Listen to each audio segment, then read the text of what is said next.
Os 7 estágios da tentação. 10. As disciplinas de Jesus. Estava discutindo o manuscrito deste livro com um amigo quando surgiu a questão das tentações de Nosso Senhor. Meu amigo enrugou a testa e me olhou intensamente.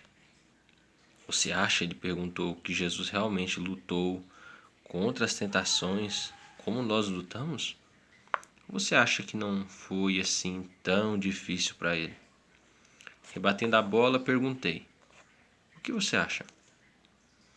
Acho que nunca levei suas tentações realmente a sério. Quero dizer, ele era o Filho de Deus e assim por diante. Simplesmente pressupunha que resistir à tentação fazia parte de sua segunda natureza. Vou lhe dizer uma coisa, ele prosseguiu. Vencer a tentação não é coisa fácil para mim. Eu sou como o cara que disse que consegue resistir a tudo menos à tentação. Ele riu meio sem jeito, temendo que tivesse revelado mais de si mesmo do que pretendia. Como não reagi, continuou com mais seriedade. Sou um cristão sincero e amo a Deus. Realmente amo, mas se for realmente honesto comigo mesmo, tenho de admitir que com frequência não quero resistir à tentação. Gosto de brincar com fogo, só que não quero me queimar.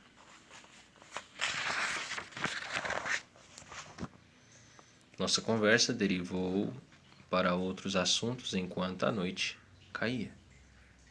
Finalmente chegou a hora de nos despedirmos e fomos para o caixa pagar nosso café. Na fila, meu amigo me disse: a respeito dessa coisa da tentação, se Jesus realmente lutou contra a tentação como eu luto, então realmente quero conhecer o segredo dele. Isto é, como ele viveu toda a sua vida sem pecar? E essa é a questão, não é mesmo? Como Jesus pôde ser tentado de todas as maneiras como somos tentados e nunca ter sucumbido? Como ele pôde resistir a cada tentação e viver uma vida perfeita sem pecado? Como meu amigo, muitos de nós têm a tendência de presumir que ele foi vitorioso na tentação simplesmente porque era divino. Na verdade, nada estaria mais longe da verdade, como o Dr. David L. McKenna destaca. Ele, Jesus, teve de exercer autodisciplina sobre sua natureza humana para continuar livre do pecado. Nenhum dom especial lhe foi conferido por ser o Filho de Deus ou porque estivesse cheio do Espírito Santo desde o batismo. Jesus passou pela tentação com os mesmos recursos que estão à disposição de cada ser humano que busca fazer a vontade de Deus. Depois de estudar profundamente os evangelhos, fiquei convencido de que a fonte da força de Jesus jazia nas disciplinas espirituais que ele praticava: oração, estudo das Escrituras, culto público e obediência à vontade do Pai. Por meio da prática sistemática dessas disciplinas, ele foi capaz de dominar cada pensamento, cada desejo e cada ato. Se Jesus teve de praticar essas disciplinas para vencer a tentação, como podemos pensar, por um minuto que seja, que podemos arranjar-nos com menos? A disciplina da oração. Toda a vida de Nosso Senhor foi permeada de oração. Ele orava publicamente e em particular. Enquanto os outros dormiam, ele se levantava na escuridão da madrugada para buscar a face do Pai. Marcos 1:35. Muito depois que a maioria das pessoas já se havia retirado para dormir, ele podia ser encontrado de joelhos orando.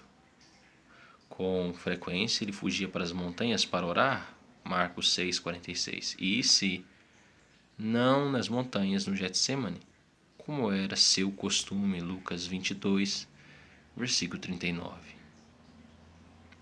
Cada evento significativo em seu ministério, desde o seu batismo, Lucas 3,21, até sua morte na cruz, Lucas 23,34, foi caracterizado pela oração.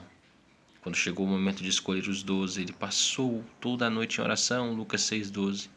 Na transfiguração, quando transfigurou-se, a aparência do seu rosto e suas vestes ficaram brancas e resplandecentes, Lucas 9,29. Lucas conta que ele estava orando. E no Getsemane ele orou com tanta intensidade que seu suor tornou-se em grandes gotas de sangue que corriam até o chão. Lucas 22, versículo 44. Para Jesus, a oração era o único meio de vida. Não era um dever, mas uma oportunidade. A oração era para seu espírito o que a respiração era para seu corpo físico. Na oração, Jesus experimentava comunhão com o Pai, que alimentava sua alma. Ele recebia orientação para o trabalho de sua vida e unção para o seu ministério. Era a mais importante disciplina de sua experiência terrestre e a fonte de sua força. Conforme sua popularidade crescia, a oração se tornava cada vez mais importante para fazê-lo resistir à tentação e cumprir o propósito do Pai. Agora ele era pressionado de todos os lados pelas exigências cada vez maiores do seu ministério público. Ele se sentia tentado a se entregar às expectativas das multidões mais do que a fazer a vontade do Pai. Continuamente era apanhado na tensão entre aqueles que desejavam fazer dele um rei e aqueles que procuravam sua morte. Ficava isolado por causa de sua vocação. Parecia que ninguém entendia sua verdadeira missão, nem mesmo os que lhe ficavam mais próximos. Por necessidade, cada vez mais ele retirava-se para lugares solitários e orava. Lucas 5,15, NVI. Pois apenas em comunhão com o Pai podia focalizar o que precisava e buscava. Somente por meio da oração ele era capaz de renovar suas energias físicas e emocionais de maneira que pudesse permanecer eficiente no ministério público. E o mais importante é que apenas na solidão da oração secreta ele podia fortalecer-se em Deus para vencer as tentações. Temos com frequência escutado que a oração muda as coisas e é verdade. Porém, mais importante é que a oração muda as pessoas. Este é o poder da verdadeira oração. Ela faz por nós o que fez por Jesus. Coloca nossos pensamentos e sentimentos em perfeita harmonia com os desejos do Pai. Ela restaura nossa alma, nos transforma à imagem de Deus. Ela alarga a nossa visão e nos capacita a pensar os pensamentos de Deus de acordo com Ele. Ela coloca a vida inteira na perspectiva correta e focaliza a eternidade. Isto é verdadeiro mesmo quando estamos orando conscientemente por essas coisas, mesmo quando não percebemos que estão acontecendo. É esta transformação interior que nos capacita a vencer a tentação. A oração nos introduz à presença de Deus de maneira especial, e é impossível passar algum tempo na presença de Deus sem ser transformado. Esta transformação será tão gradual que nós ficaremos conscientes dela apenas na retrospectiva, se ficarmos. Assim, no decorrer de toda uma vida, a oração fará o seu trabalho de refinamento, até que finalmente sejamos conformados à imagem de nosso Senhor.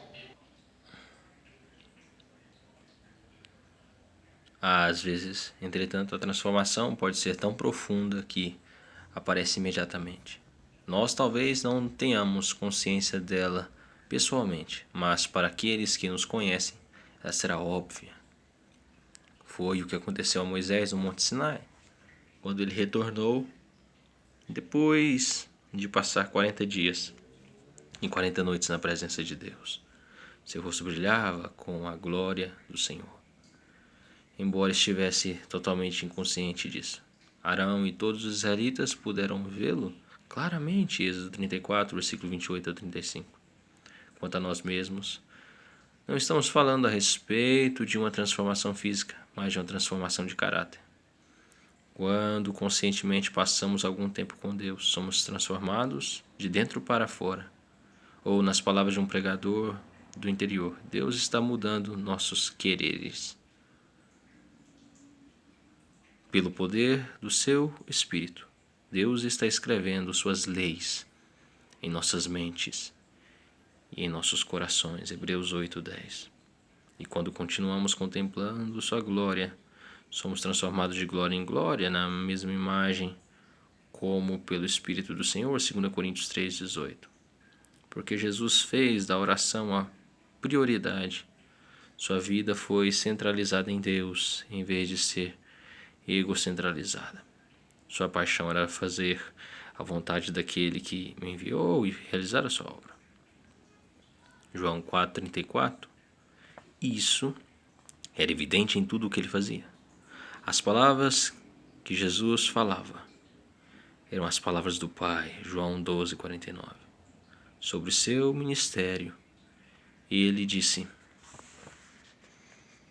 o Filho por si mesmo não pode fazer coisa alguma. Ele só pode fazer o que vê o Pai fazendo.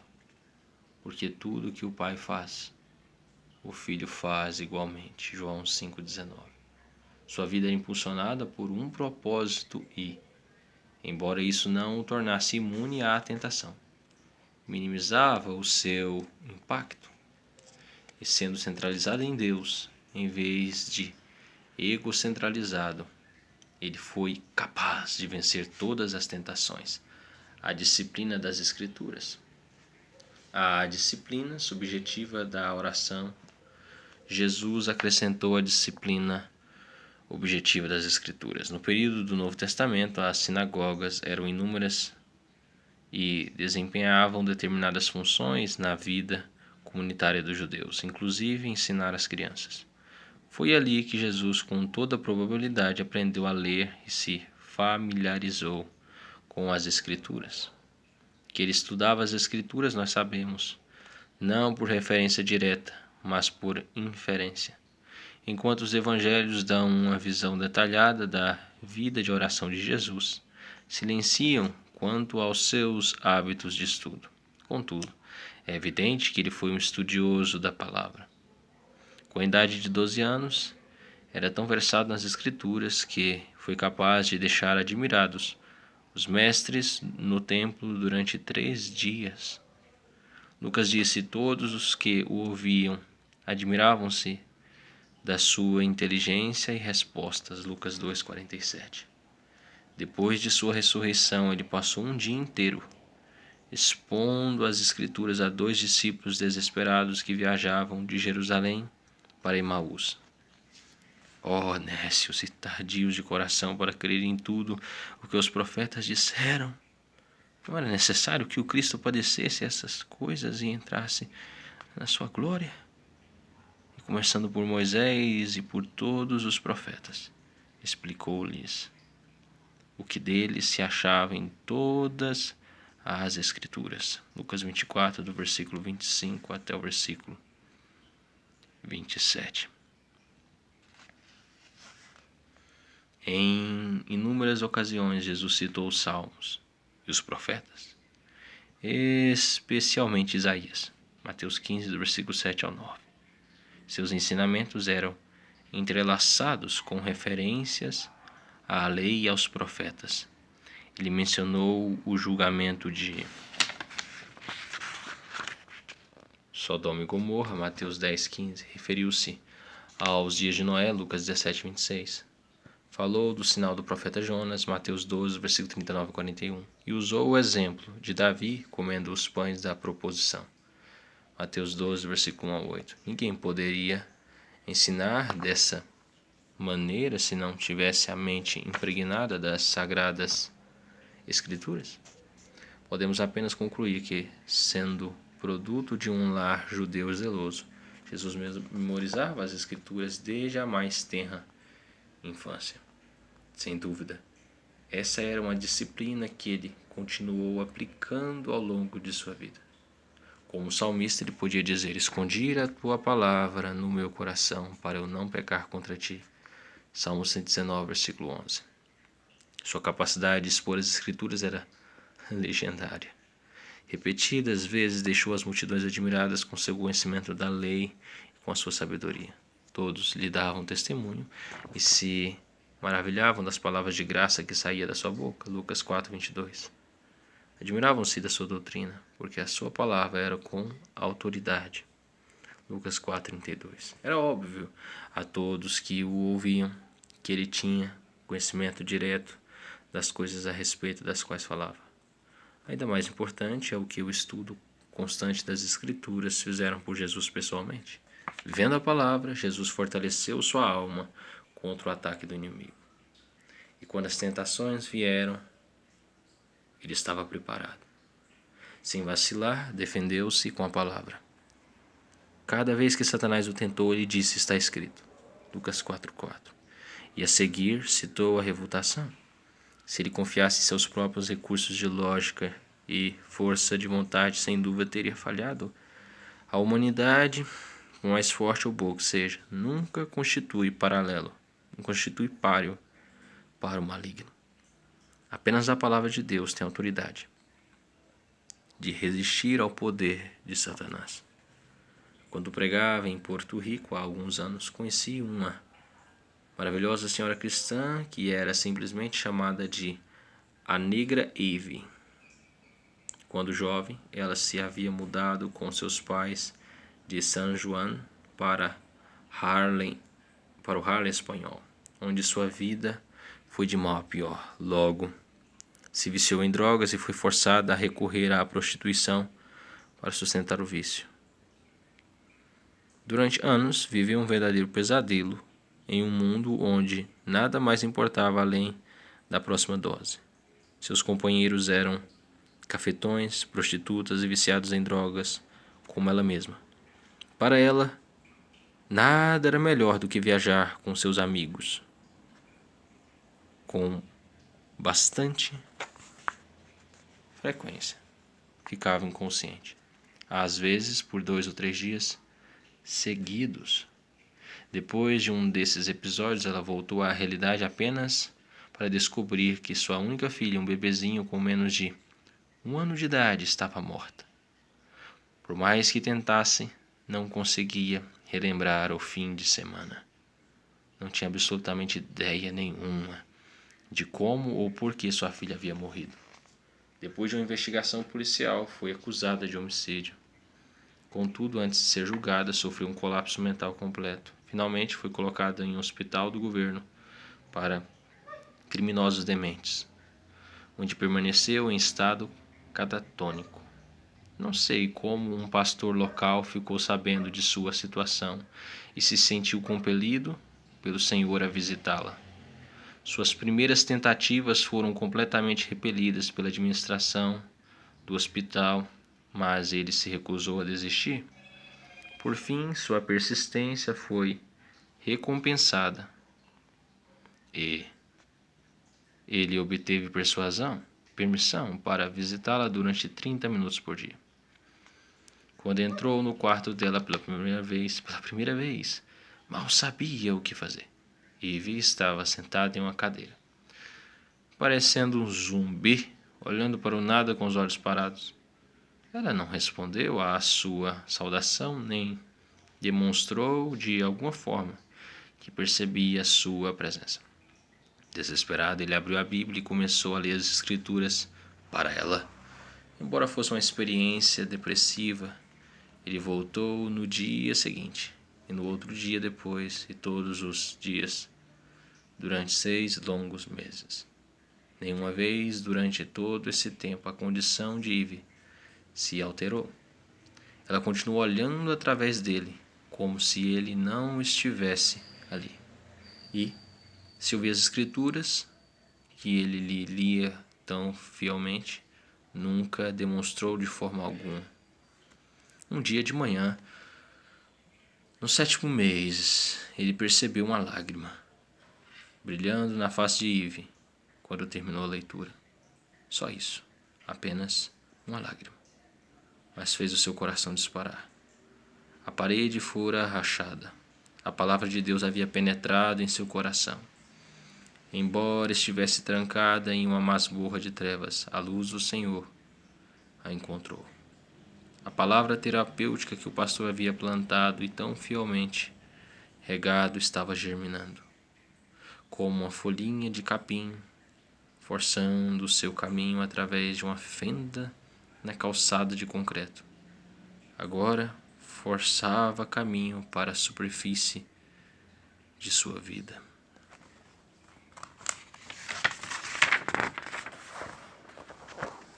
Dentro de uma semana, Eve foi totalmente restaurada ao seu juízo perfeito e aceitou Jesus Cristo como Salvador. Finalmente, as acusações contra ela foram abandonadas, embora não houvesse explicação, e ela foi solta sob a custódia de um ministério cristão de reabilitação. Depois de completar seu programa de 2 anos, ela se tornou a diretora do seu centro de San Juan, Porto Rico. Eu contei o testemunho de Eve para ilustrar o poder transformador da palavra de Deus. Embora o tratamento médico e psiquiátrico se comprovassem impotentes para curar sua mente atormentada, a palavra de Deus a curou. Mesmo quando ela não conseguia captar o significado das palavras, a palavra fazia sua obra redentora. Enviou a sua palavra e os sarou, livrou-os da destruição. Salmo 107, versículo 20. Se a palavra de Deus pôde curar e restaurar a mente destruída de Eve, imagine o que pode fazer por nós. Se a lermos diariamente, meditarmos nela e a memorizarmos, nós também seremos transformados. De acordo com Romanos, nós somos transformados pela renovação do nosso entendimento. Romanos 12, versículo 2. E é a palavra de Deus que o faz. E é esta transformação interior que nos dá não apenas a vontade de vencer a tentação, mas também o poder para isso. A disciplina do culto público, junto com a disciplina da oração e das escrituras, Jesus também acrescentava a disciplina do culto público. Quando voltou a Nazaré, depois do seu encontro com o diabo no deserto, ele foi à sinagoga do dia do sábado, segundo o seu costume, Lucas 4, versículo 16. Agora pergunto eu, por que Jesus acharia necessário praticar a disciplina do culto público? Que possíveis benefícios ele poderia colher de tal experiência prosaica? Ele que conheceu intimamente o poder da oração eterna, da adoração eterna. Certamente o acanhado culto em uma sinagoga vilareja não podia comparar-se com o esplendor da sala do trono no céu, onde os serafins o adoravam dia e noite, clamando: Santo, Santo, Santo é o Senhor Deus, o Todo-Poderoso, aquele que era e que é e que há de vir. Apocalipse 4:8. Nem a liturgia simples da congregação galileia do primeiro século podia comparar-se com a ordem do culto no santuário do céu, onde o próprio Deus está entronizado. No céu há raios e trovões, criaturas viventes cheias de olhos, e 24 anciãos que se prostram com as faces no chão e lançam suas coroas diante do trono. Eles adoram aquele que vive para sempre e sempre, dizendo: Digno é, Senhor nosso e Deus nosso, de receber a glória, a honra e o poder. Apocalipse 4:11. Sua obediência fiel nas pequenas coisas capacitou-o a ser obediente em todas as coisas. Em um nível mais prosaico, o que Jesus poderia experimentar na sinagoga, que ainda não experimentara a sós com Deus, em oração particular ou quando meditava nas Escrituras? O que um leitor leigo ou um rabi visitante poderia lhe dizer a respeito de Deus que ele já não soubesse? A resposta a essas perguntas é realmente óbvia: nada. Quanto mais penso nisso, mais me convenço de que essas não são as perguntas corretas. O objetivo do culto público não é obter alguma coisa, mas dar. No culto público nos oferecemos não apenas a Deus em adoração, mas uns aos outros no ministério dirigido pelo Espírito. Prestar culto significa que, além de amar a Deus de todo o nosso coração, mente, alma e forças, também amamos o nosso próximo como a nós mesmos. Mateus 22, versículo 37 até o 39. Jesus foi à sinagoga no sábado porque era onde as pessoas necessitadas iam em busca de amor e cura. E a sinagoga é onde ele realizou alguns dos seus milagres mais maravilhosos. Curou o homem com a mão mirrada, Mateus 12, do versículo 9 ao 13. Expulsou um espírito imundo, Marcos 1, do versículo 21 ao 26. E curou uma mulher que estava enferma há 18 anos, Lucas 13, versículo 10 ao 13. No culto público perdemos a nossa independência e nos tornamos interdependentes. Deus se torna nosso Pai em vez de meu Pai. No culto corporativo, as grandes verdades das Escrituras e a vida espiritual se encarnam. Aqui, no relacionamento de uns com os outros, aprendemos a servir, a perdoar, a partilhar e a amar. Fred Craddock, professor de oratória na Universidade de Emory, conta uma experiência ocorrida no início de seu ministério que é um exemplo em questão. Nesse tempo era solteiro e servia em uma pequena congregação missionária nos Montes Apalaches. Era costume aquela igreja realizar um culto de batismo na noite da Páscoa. Uma vez que eles batizavam por imersão, o culto era realizado ao pôr do sol junto ao lago Watsbah. Depois do culto de batismo, a pequena congregação se reunia ao redor de uma fogueira e todos ceavam juntos. Quando a refeição chegava ao fim, um dos diáconos, um homem chamado Glenn Hickley, apresentava os novos membros. Ele dizia seus nomes, onde moravam e no que trabalhavam. O restante da congregação formava então um círculo ao redor dos novos membros e, um a um, cada membro do círculo declarava o seu nome e dizia: meu nome é. Se você alguma vez precisar de alguém para lavar ou passar roupa, meu nome é. Se você alguma vez precisar de alguém para rachar lenha, meu nome é. Se você alguma vez precisar de alguém para tomar conta das crianças, meu nome é. Se alguma vez você precisar de alguém para consertar a sua casa, meu nome é. Se você alguma vez precisar de alguém para tomar conta de um doente, meu nome é. Se alguma vez você precisar de um carro para ir à cidade. Quando todos se apresentavam e ofereciam seus serviços, então dançavam a quadrilha. Finalmente, Percy Mile, com os polegares enfiados no peitilho de seu macacão, levantava-se e dizia: está na hora de terminar, e todos iam para casa. Na primeira vez em que o pastor Craddock realizou um desses cultos, ele e Percy Miller foram os últimos a ficar, depois que todos haviam partido.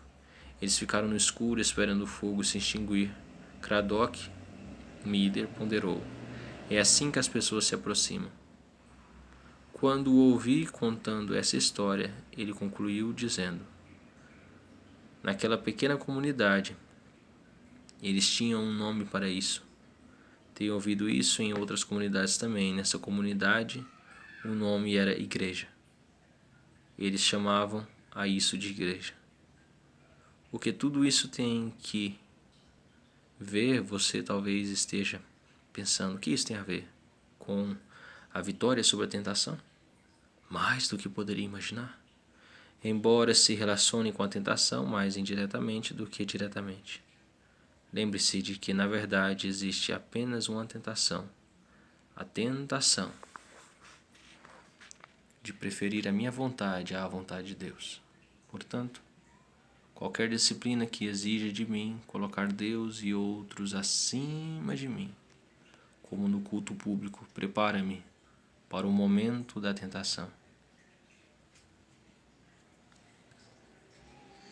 Portanto, qualquer disciplina que exija de mim colocar Deus e os outros acima de mim,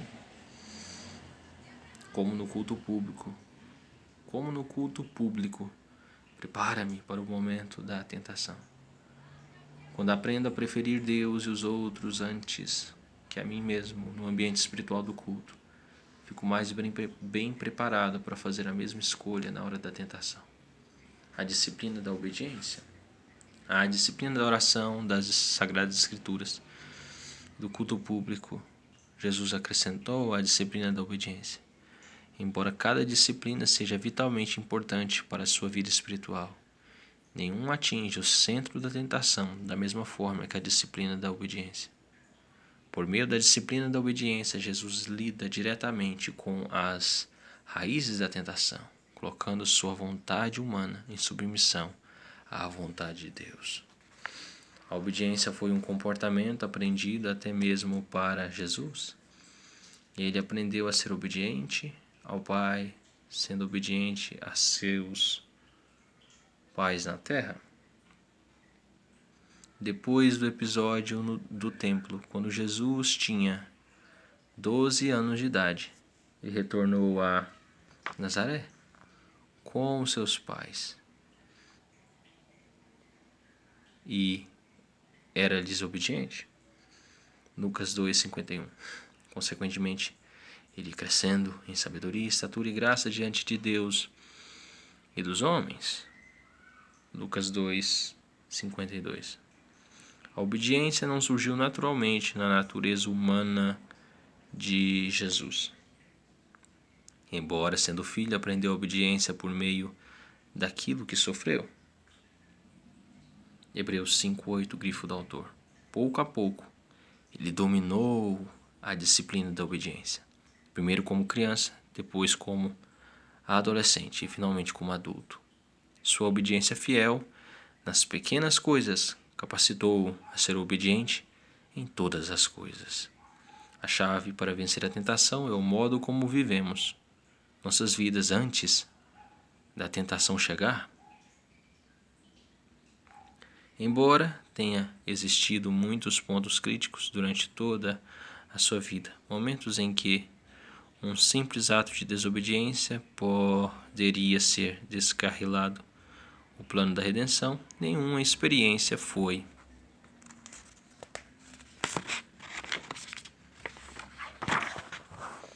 mais crítica do que aquela que ele suportou no Getsêmani na noite em que foi traído. Ali sua vontade humana retrocedia, rejeitando o plano de Deus. Ele não temia a cruz romana, nem a vergonha de ser crucificado com criminosos, mas a separação de seu Pai Celestial. Por mais inconcebível que nos pareça, se ele se rendesse à vontade do Pai, sofreria a única coisa que não suportaria: sua rejeição. Foi o preço que ele teve de pagar para redimir a raça perdida de Adão, mas a sua alma se retraía, horrorizada por esse pensamento. 3 vezes ele tentou resistir aos propósitos do Pai. 3 vezes ele gritou: meu Pai, se possível, passa de mim esse cálice. Mateus 26:39. No final, entretanto, as disciplinas de toda uma vida prevaleceram. Em obediência, ele se submeteu à vontade do Pai, orando: meu Pai, se este cálice não pode passar de mim. Meu Pai, se este cálice não pode passar de mim, sem que eu beba, faça-se a tua vontade. Mateus 26:42. Ao resistir à tentação de preferir a sua vontade, à vontade do Pai, Jesus foi capaz de cumprir o propósito estabelecido. Humilhou-se a si mesmo, sendo obediente até a morte, e morte de cruz. Pelo que Deus o exaltou soberanamente, lhe deu um nome que é sobre todo o nome, para que ao nome de Jesus se dobre todo o joelho dos que estão nos céus e na terra e debaixo da terra, e toda língua confesse que Cristo Jesus é o Senhor, para a glória de Deus Pai. Filipenses 2, versículo 8 ao 11. Como nós, Jesus precisou trabalhar para colocar a sua humanidade em alinhamento com o propósito eterno de Deus. Ele teve de exercer a disciplina de viver segundo os mandamentos e não segundo as necessidades egocentralizadas de sua natureza humana.